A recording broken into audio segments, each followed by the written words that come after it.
खांसी ठीक होने का नाम ही नहीं ले रही तो एक बार ये घरेलू उपाय जरूर करके देखना।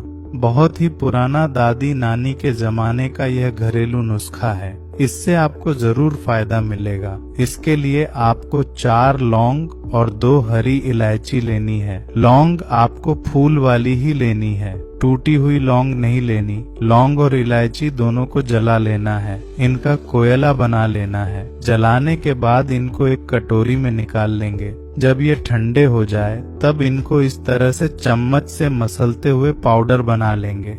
इसमें 4 से 5 बूंद अदरक के जूस की और साथ में डाल देंगे थोड़ा सा शहद और फिर मिक्स कर लेंगे।